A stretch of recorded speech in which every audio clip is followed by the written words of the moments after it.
Okay, we went over the software part of the recipe, so now we're going to look at the hardware that we need to pull this off.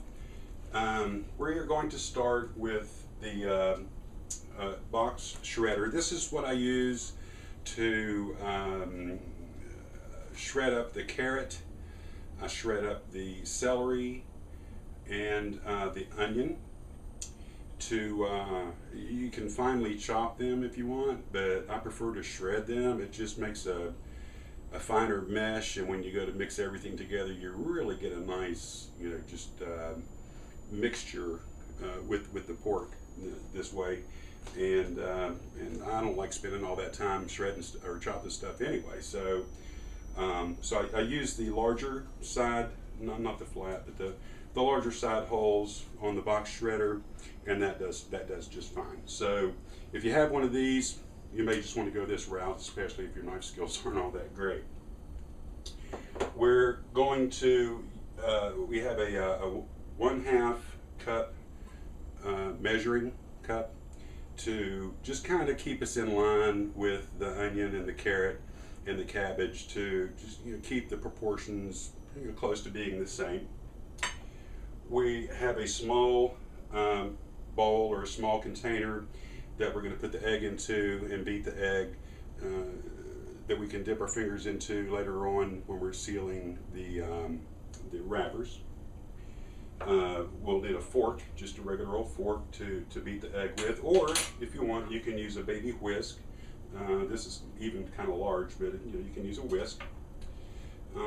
We have a standard tablespoon that we're going to use to scoop out the mixture and put into the wrappers when we're ready for that, or you can just pick it out with your hands. It's something that you can use, another tool. We have tongs that we're going to use to turn the lumpia and take out of the saute pan as they're cooking. We have, a 10-inch skillet, saute pan. We have the paper towels that I have a wire rack back here that I like to set the lumpia out onto when they're finished cooking, so that any extra oil can drip off of them, and I'll put some paper towels underneath that just to catch the oil. We have a run-of-the-mill cutting board back here, just a thin plastic cutting board for the preparing the vegetables.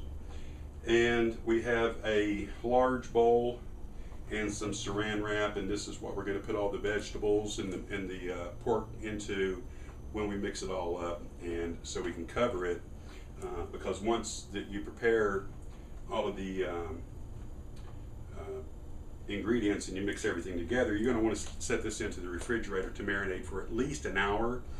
You can do all this the day before and let it marinate overnight, so the next day when you're ready to make your lumpia, then all you have to do is roll it, fry it, and you're done. So marinate at least 1 hour. You can go overnight. A dishcloth that you'll want to use just to keep your hands clean as you do this. And I've already peeled the carrots and used a vegetable peeler for that. So another piece of hardware you'll need unless you're into the paring knife, but I like these. We have the garlic press. I mentioned it, but it's I didn't show it to you. And if you've never seen one, this is a garlic press, and you just put your pieces of garlic in there, press it, squishes it out, and you take a knife and shave off. We have I like to use a pizza cutter for cutting my egg roll wrappers, which I'll show you later, but this is another item that I didn't actually show you. And a knife. And I like this kind of a knife. It looks like a meat cleaver, but I don't use it for one. But not only does it cut items, but you can also use it as a scooper, and so it's a multitasker. And this is one of my favorite utensils in the kitchen. The last piece of hardware, or two pieces of hardware that we have, this is an electric shock device, because this stuff is so good that you're going to have to fight people off to keep them away from your lumpia if you want some for yourself. You know what I'm saying? Now, if you don't happen to have one of these, You can use a standard baseball bat, or you can use a golf club. Just beat the hell out of them, get them out of there, right? So a little bit of work goes into this. They're delicious, and you're going to want some for yourself. Keep the greedy people away. That's what I'm screaming.